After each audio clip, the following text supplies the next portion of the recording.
चीजें चलती थी और मैं बोलता था कि नहीं, क्रिश्चियन नहीं बनना, ये धर्म बदलते हैं लोग। ਪਹਿਲਾਂ ਮੈਂ ਤੁਹਾਨੂੰ ਦੱਸਣਾ ਚਾਹਨਾ ਕਿ ਮੈਂ ਕੌਣ ਹਾਂ। ਮੇਰਾ ਜਨਮ ਜਲੰਧਰ ਦੇ ਵਿੱਚ ਹੋਇਆ।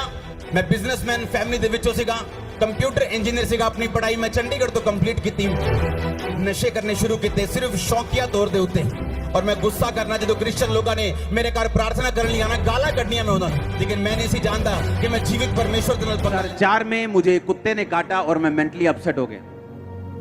अटैक होने शुरू हो गए। डॉक्टर्स के बाद डॉक्टर्स जिन पे मुझे मान था, सब जगहें, सब चीजें, सब जगह घूम लिया और सुसाइड करने वाला था जिस दिन, सारी अकड़ निकल चुकी थी।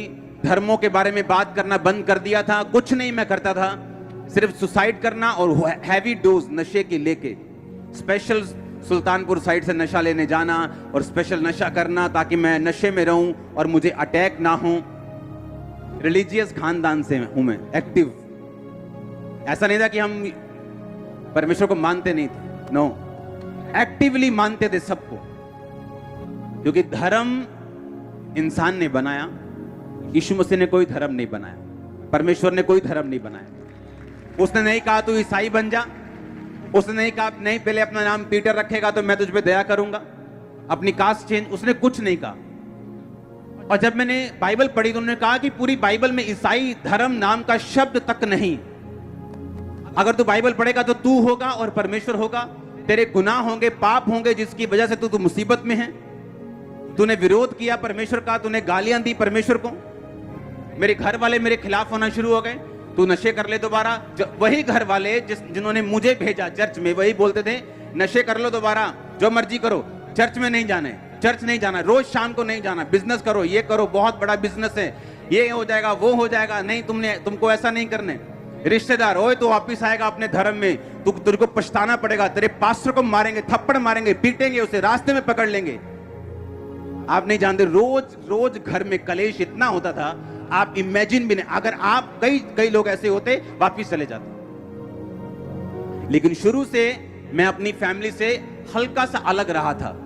अधरंगी आता है, वो बिल्कुल उसे उठा के लेके आए और मैं भी बिल्कुल नया था, 3 महीने विश्वासी, उनको लेके आए मेरे सामने। छोटा सा चर्च था, उस पर प्रेयर हुई, मैंने देखा प्रेयर होते हुए अपनी आंखों के सामने।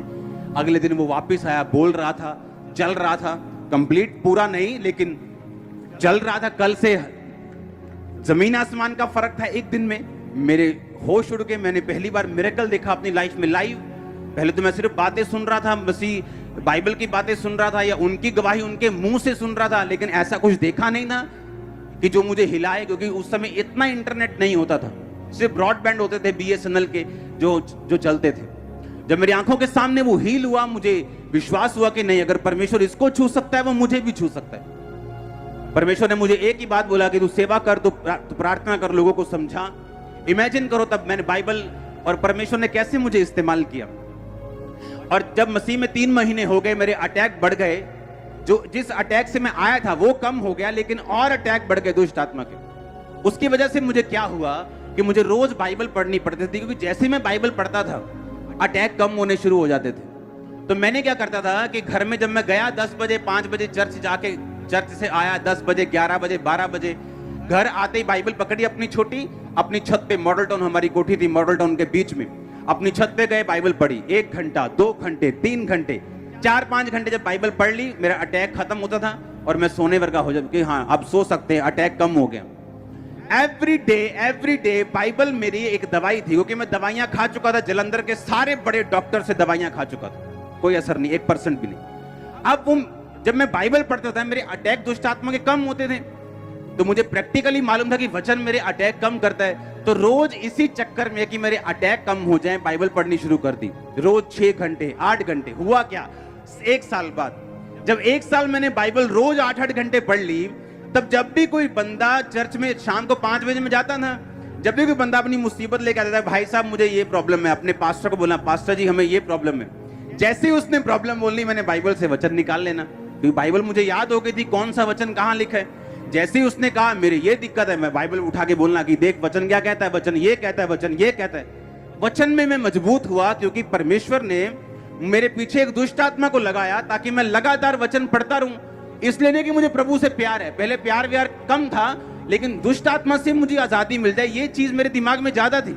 वचन पढ़ना शुरू कर दिया। जब लगातार वचन पढ़ने की आदत पड़ गई, तब आदत पड़ गई, दुष्ट आत्मा तो चला गया। 2005 में मैंने आपको बताया था 40 रोजे में से कह रहा हूं परमेश्वर ये सेम बीमारी मुझे और इसको नहीं बता, और मैं इस पे प्रार्थना कर रहा हूं, ये हील हो चुका और मैं ऐसे ही हूं। कुछ नहीं हुआ, ऐसे चलता रहा, डॉक्टर के पास जाता रहा।